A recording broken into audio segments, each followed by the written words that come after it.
belga. Les cancers professionnels dans l'Union européenne coûtent chaque année entre 270 et 610 milliards d'euros, soit 1,8% à 4,1% du produit intérieur brut de l'UE, selon une étude de l'Institut syndical européen ETUI diffusée lundi. En Belgique, ces coûts s'élèvent à plus de 10 milliards d'euros. La totalité des coûts des cancers liés au travail ont été pris en compte par l'étude. Les coûts directs pour les systèmes de santé des États membres, les coûts indirects pour les travailleurs et les employeurs, dus à l'arrêt de l'activité professionnelle, et les coûts humains pour les victimes, c'est-à-dire l'impact sur la qualité de vie des travailleurs et leurs familles. En Belgique, les cancers professionnels coûtent chaque année 10,59 milliards d'euros, selon l'étude. Le cancer du poumon représente à lui seul quelques 8 milliards d'euros.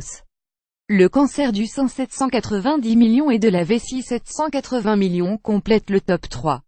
Avec plus de 100 000 morts par an, les cancers professionnels sont la première cause de mortalité au travail dans l'UE. Cette étude démontre que le coût sociétal des cancers liés au travail est faramineux.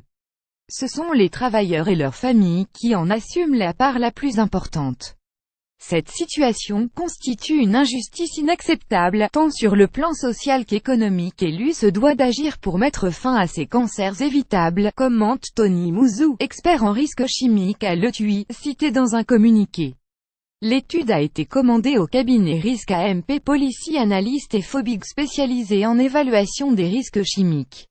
Ils ont pris en compte l'exposition des travailleurs à 25 agents ou situations de travail cancérigènes, l'amiante, le benzène, la silice, le travail de nuit ou posté, les émissions des moteurs diesel, etc.